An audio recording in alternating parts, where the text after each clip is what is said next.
பார்ந்த தமிழக வெற்றி கழக நண்பா நம்பிகளை உங்களுக்கு ஒரு மிகப்பெரிய ஒரு பொறுப்புணர்ச்சியுடன் உங்களுக்கும் இதைவிட என்னை விட பல பொறுப்புகள் இருக்கிறது என்ற ஒரு நிலைப்பாட்டுடன் இந்த வீடியோவை நான் பதிவு செய்கிறேன்.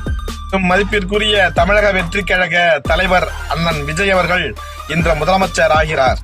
முதலமைச்சர் என்பது எப்பேற்பட்ட ஒரு பெரும் பொறுப்பு என்பதை தமிழக வெற்றி கழக தொண்டர்களாகிய நீங்கள் கொஞ்சம் புரிந்து கொள்ள வேண்டும். குடும்ப தலைவன் ஒரு வீட்டை பாதுகாப்பதற்கும் அந்த வீட்டை முன்னேற்ற பாதையில் கொண்டு செல்வதற்கும் இங்கு பல சிரமங்களை அனுபவித்துக் கொண்டிருக்கிறான்.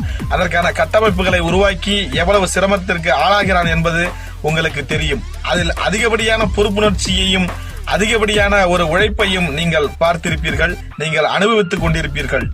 அதே போன்று ஒரு மாநிலத்தையே முன்னேற்ற பாதையில் கொண்டு செல்வதற்காகவும் ஒரு மாநிலத்தையே கட்டுப்பாடாகவும் ஒரு மாநிலத்தை பாதுகாக்கவும் ஏகப்பட்ட விஷயத்தை ஏகப்பட்ட முன்னேற்ற பாதையில் செல்வதற்காகவும் இங்கு பல முன்முயற்சிகளை எடுக்கும் கட்டாயத்திலும் பொறுப்புணர்ச்சியிலும் நீங்கள் இருக்கிறீர்கள்.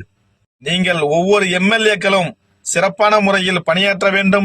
உங்கள் தொகுதியில் உள்ள சிறு பெரிய அனைத்து பிரச்சனைகளுக்கும் சரியான ஒரு தீர்வினை காண்பித்து, அதாவது நிரந்தர முதல்வர்னு எப்படி சொல்றாங்களோ அது மாதிரி நிரந்தரமான எம்எல்ஏ நீங்க தான் சொல்லி மிக ஆழமான ஒரு சிந்திச்சு செயல்படணும். தொகுதிக்கு நீங்க எடுக்கிற ஒரு முடிவு அது ஆணித்தனமாகவும் அந்த முடிவில் இருந்து சிறிதும் பின்வாங்காமல் நீங்கள் எடுக்கின்ற இலக்கை அடையணும். கண்டிப்பாக அந்த மக்களுக்கு உங்களை தவிர்த்து வேறு முகங்கள் தெரியாத அளவிற்கு நீங்கள் வளரணும். எங்களுக்கு தெரியாதா, நீ சொன்னாதான் தெரியுமா அப்படின்னு நினைக்காதீங்க. லயோலா மணி அந்த ஒரு எம்எல்ஏ ஒருத்தர் ஜெயிச்சவருக்கு இவ்வளவு பெரிய அருவாளை வச்சு அதை வெட்டக்கூடாது அப்படின்னு சொல்லி அவ முன்னெச்சரிக்கையா சொல்லும் பொழுது கூட அதையும் மீறி செஞ்சு கேட்க வெட்டி ஒரு சம்பவம் பண்ணிட்டீங்களா?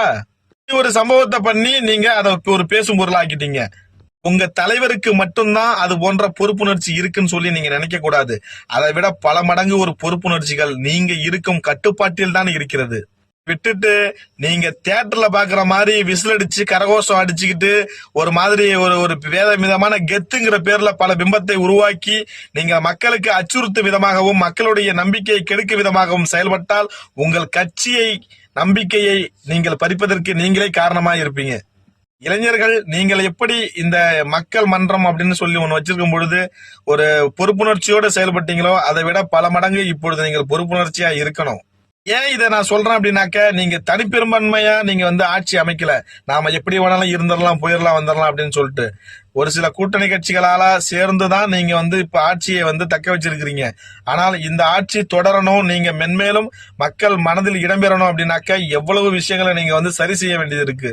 இதையெல்லாம் கேட்டுவிட்டு நான் சொல்வது தவறு என்று என்னுடைய கருத்து கணிப்பில் நீங்கள் கூட்டாக குவிந்து எது பேசினாலும் அதை பத்தி வருத்தப்பட போவது